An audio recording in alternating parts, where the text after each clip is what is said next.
साधारण को असाधारण बनने में वक्त लगता है।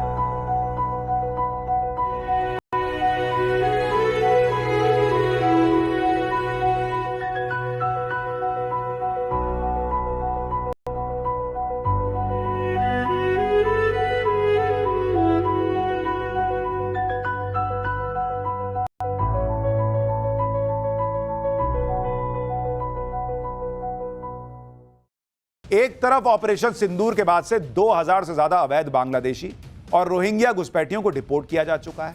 दूसरी तरफ सीए यानी नागरिकता संशोधन एक्ट के तहत हजारों शरणार्थियों को भारत की नागरिकता दी जा चुकी है और यूपी में 2000 से ज्यादा हिंदू शरणार्थियों को जमीन पर मालिकाना हक देने का प्लान बन चुका है।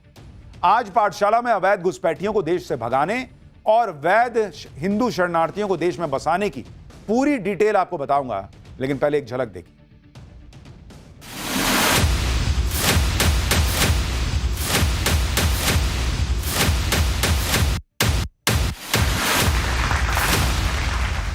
जमालपुर से है, बांग्लादेश में आया था। बहुत अच्छा है, हम लोग इंडिया का नागरिक हो गए, हम लोग अच्छा लग रहा है। बहुत अच्छा लग रहा है, गर्व महसूस हो रहा है। जो घुसपैठ करके आया है, न्याय संबद्ध कार्रवाई होती रहेगी।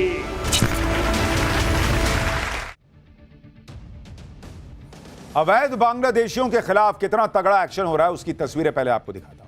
असम के बोंगाई गांव में पुलिस ने रेलवे स्टेशन पर अवैध बांग्लादेशियों की धरपकड़ के लिए अभियान चला दिया और अवैध तरीके से भारत पहुंचे 8 बांग्लादेशी नागरिकों को गिरफ्तार किया। पुलिस के अभियान से रेलवे स्टेशन में अफरा तफरी मच गई और पकड़े जाने के डर से कई संदिग्ध सामान लेकर रेलवे स्टेशन से बाहर की तरफ निकलते दिखाई दिए। पुलिस की गिरफ्त में आए एक घुसपैठिए ने खुद बताया कि वो कैसे बांग्लादेश के जमालपुर से भारत पहुंचा है। सुनिए आप। जमालपुर से है, बांग्लादेश में आया था। बांग्लादेश से इधर आया था। मैं बांग्लादेश जा रहा था। बांग्लादेश से आया था। बांग्लादेश जा रहा था। नहीं आया था। कौन सा ट्रेन से? ट्रेन में नहीं है, वो कार पे आया था। कार पे बांग्लादेश से मेघालय के घुसा। हाँ। कहाँ से घुसा? वो पता नहीं है वो कहाँ से। वो सिक्योरिटी नहीं था। असम के मुख्यमंत्री हेमंत बिस्वा शर्मा कई बार साफ कर चुके हैं कि उन्होंने असम की जमीन का एक इंच हिस्सा अवैध बांग्लादेशियों से खाली कराने का संकल्प ले रखा है। उन्होंने असम में बढ़ती घुसपैठ को राज्य की डेमोग्राफी में आए बदलाव की बड़ी वजह बताया और असम में अवैध बांग्लादेशी घुसपैठियों के खिलाफ हेमंता सरकार के ताबड़तोड़ एक्शन का असर भी दिख रहा है। सोशल मीडिया पर असम की एक तस्वीर वायरल हो रही है जिसमें सामान से लदे ट्रकों की 2 किलोमीटर से ज्यादा लंबी लाइन दिखती है। दावा यह किया जा रहा है इस वायरल वीडियो को लेकर कि यह अवैध बांग्लादेशियों का सामान है जो हेमंता सरकार के एक्शन से घबराकर खुद ही भाग रहे हैं। असम ही नहीं, देश के दूसरे राज्यों में भी अवैध बांग्लादेशी और रोहिंग्याओं के खिलाफ अभियान चलाया जा रहा है। अब तस्वीरें दिल्ली के पास हरियाणा के गुरुग्राम की, जहां 15 अगस्त से पहले सुरक्षा को देखते हुए संदिग्ध बांग्लादेशियों की पहचान के लिए स्पेशल ड्राइव चलाई जा रही है। इस दौरान पहचान के फर्जी दस्तावेज मिलने पर संदिग्धों को जांच पूरी होने तक डिटेंशन सेंटर भेजा जा रहा है, जिसके लिए गुरुग्राम में 4 डिटेंशन सेंटर बनाए गए। गुरुग्राम पुलिस के मुताबिक स्पेशल ड्राइव में अब तक 400 से ज्यादा संदिग्धों की जांच की जा चुकी है और 8 अवैध बांग्लादेशियों की पहचान हो भी गई है, जिन्हें डिपोर्ट करने की तैयारी शुरू हो गई है। हरियाणा के सीएम नायब सिंह सैनी ने साफ कर दिया है कि जो लोग अवैध तरीके से घुसपैठ करके आए हैं उन्हें वापस अपने देश जाना पड़ेगा। हरियाणा के सीएम को एक बार सुनिए, फिर आपको गुरुग्राम में चल रही स्पेशल ड्राइव पर बंगाल की सीएम ममता बनर्जी ने क्या कह दिया है वो दिखाता हूं। नहीं, देखिए, जो बाहर से आए हुए इस प्रकार के लोग हैं उनको वापस भेजने का काम हम कर रहे हैं। मैंने पहले भी ये बात कही थी, पीछे भी हमने इस बात को कहा था कि जो लोग बाहर से आकर के यहाँ पर रुके हुए हैं उन्हें वापस अपने देश जाना पड़ेगा। प्रधानमंत्री मोदी देश को सिक्योर करने के लिए अवैध बांग्लादेशियों और रोहिंग्याओं के खिलाफ ताबड़तोड़ एक्शन ले तो राजनीति भी होने लगी। पश्चिम बंगाल की मुख्यमंत्री ममता बनर्जी इस मुद्दे पर बीजेपी को घेर रही। ममता बनर्जी ने अगले साल बंगाल में होने वाले विधानसभा चुनाव में इसे बड़ा मुद्दा बनाने की तैयारी कर ली। गुरुग्राम में अवैध बांग्लादेशियों की धरपकड़ के लिए अभियान तेज हुआ तो उधर ममता बनर्जी ने ट्वीट किया कि हरियाणा के गुरुग्राम में पश्चिम बंगाल के विभिन्न जिलों से आए हमारे बंगाली भाषी लोगों को हिरासत में लिए जाने और उन पर अत्याचार की लगातार खबरें मिल रही। अन्य राज्यों से भी अलग से और लगातार खबरें आई हैं कि पश्चिम बंगाल के नागरिकों को सभी उचित दस्तावेजों के साथ सीधे बांग्लादेश अवैध रूप से धकेला जा रहा है। इन राज्यों में पश्चिम बंगाल के असहाय गरीब बंगाली कामगारों पर अत्याचार हो रहे हैं और यातनाएं दी जा रही हैं। भारत में बंगालियों पर दोहरी इंजन वाली सरकारों के इन भयानक अत्याचारों को देखकर मैं स्तब्ध हूं। आप क्या साबित करना चाहते हैं? ये नृशंस और भयानक है। हम इसे बर्दाश्त नहीं करेंगे। इस भाषाई आतंक को रोकें। ममता बनर्जी कह रही हैं कि भारत के जो बंगाली हैं उनको बांग्लादेश में धकेल दिया जा रहा है। अब बांग्लादेश धकेलने दे रहा है कि भारत के बंगाली जो हैं वो वहां जाके रहेंगे। भाई उसको भी दिख रहा होगा ना कि ये बांग्लादेश का नागरिक है, तभी तो वो उधर जाने दे रहा है।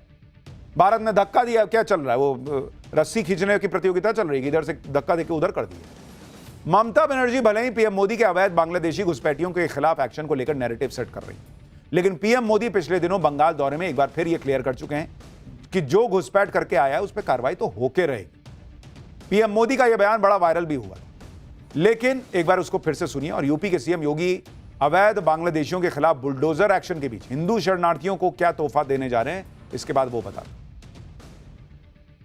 जो भारत का नागरिक नहीं है, फिर से सुन लीजिए, जो भारत का नागरिक नहीं है, जो घुसपैठ करके आया है, उसके साथ भारत के संविधान के तहत न्याय सम्मत कार्रवाई होती रहेगी। यूपी में भी अवैध बांग्लादेशियों और रोहिंग्याओं की धरपकड़ का अभियान तेजी से चल रहा है। घुसपैठियों की अवैध इमारतों पर नॉन स्टॉप बुलडोजर एक्शन हो रहा है, लेकिन दूसरी तरफ योगी सरकार ने बांग्लादेश से आए शरणार्थियों को बड़ी राहत देने का प्लान भी मंजूर कर दिया है। इसके तहत यूपी में पीलीभीत जिले के 25 गांवों में बसे 2196 हिंदू शरणार्थी परिवारों को उनकी जमीन का मालिकाना हक दिया जाएगा। इसके लिए सीएम योगी आदित्यनाथ ने निर्देश जारी कर दिए हैं और जरूरी कागजों की जांच के बाद इन शरणार्थियों की 60 साल से ज्यादा पुरानी मांग पूरी होने वाली है, क्योंकि ये शरणार्थी अब उस जमीन के मालिक हो जाएंगे जिस पर वो रह रहे हैं, खेती कर रहे हैं। इन परिवारों को साल 1960 के दशक में सरकार ने रहने और खेती के लिए जमीन आवंटित की थी, लेकिन उन्हें कभी कानूनी तौर पर जमीन का मालिकाना हक नहीं मिल पाया। ये वो हिंदू शरणार्थी हैं जिन्हें 1960 से 1975 के बीच पहले पूर्वी पाकिस्तान और फिर अलग अलग देश बने बांग्लादेश में हो रहे अत्याचारों की वजह से भारत में शरण लेनी पड़ी। पीएम मोदी उन लोगों को देश से बाहर कर रहे हैं, उनका सफाया कर रहे हैं जो देश की सुरक्षा के लिए खतरा है, और उन लोगों को देश की नागरिकता भी दिला रहे हैं जो अपनी सुरक्षा के लिए पाकिस्तान या बांग्लादेश जैसे देशों को छोड़कर भारत की शरण में आए। अब गुजरात में ही देखिए, एक तरफ अप्रैल और मई के महीने में अहमदाबाद में मिनी बांग्लादेश कहे जाने वाले इलाके को 1, 2 या 3 नहीं बल्कि 70 बुलडोजर की मदद से समतल कर दिया गया। इस इलाके में अवैध बांग्लादेशियों का अवैध ठिकाना बन चुके 1000 से ज्यादा घरों को जमींदोज किया गया। इस एक्शन का असर यह हुआ कि अवैध बांग्लादेशियों ने खुद ही बोरिया बिस्तर समेटा और गुजरात से निकलने में ही अपनी भलाई समझी। इसी गुजरात की एक तस्वीर और देखी। आज राजकोट में गुजरात के गृहमंत्री हर्ष सांघवी ने बांग्लादेश और पाकिस्तान से आए 185 हिंदू शरणार्थियों को भारत की नागरिकता के सर्टिफिकेट बांटे। इन सभी लोगों को CAA यानी नागरिकता संशोधन एक्ट के तहत भारत की नागरिकता मिली है, जिसे पीएम मोदी ने तमाम विरोधों के बाद भी संसद से पास कराया। सुनिए कि भारत की नागरिकता मिलने पर सालों से इसका इंतजार कर रहे हिंदू शरणार्थियों ने क्या कहा और कैसे गुजरात के गृह मंत्री ने इसके लिए पीएम मोदी का आभार जताया। बहुत अच्छा है, हम लोग इंडिया का नागरिक हो गए, हम लोग अच्छा लग रहा है। और यहाँ 2010 में आई हूँ, 15 साल हो गए हमको, बहुत अच्छा लग रहा है, गर्व महसूस हो रहा है। यहाँ पर मुझे मेरे बच्चों का भविष्य अच्छा लग रहा है और मुझे लगता है कि मेरे बच्चों का भविष्य आगे बढ़ेगा और जो सुविधा सबके बच्चों को मिलती है मेरे बच्चों को मिलेगी। पाकिस्तान से अपनी सुरक्षा के लिए भारत में आए हुए 185 लोगों को भारतीय नागरिकता दी गई है। मैं देश के प्रधानमंत्री श्री नरेंद्र भाई मोदी जी का बहुत बहुत आभार मानता हूं, जिन्होंने CAA कानून लाने के माध्यम से आज ऐसे हजारों हिंदू, सिख, ईसाई, बौद्ध, जैन जो पाकिस्तान, बांग्लादेश और अफगानिस्तान से खासतौर पे भारत आए हुए इन सभी लोगों को CAA के माध्यम से उनको नागरिकता मिल रही है। यानी एक तरफ अवैध नागरिक देश से भगाए जा रहे हैं और पाकिस्तान और बांग्लादेश में जो हिंदू थे जिन्हें प्रताड़ित किया गया, जो भारत में शरण लिए हुए थे, उन्हें भारत की नागरिकता दी जा रही है। गाजियाबाद में डिलीवरी बॉय बनकर आए 2 बदमाशों ने एक ज्वेलरी शॉप में घुसकर दिन दहाड़े लूट को अंजाम दे दिया।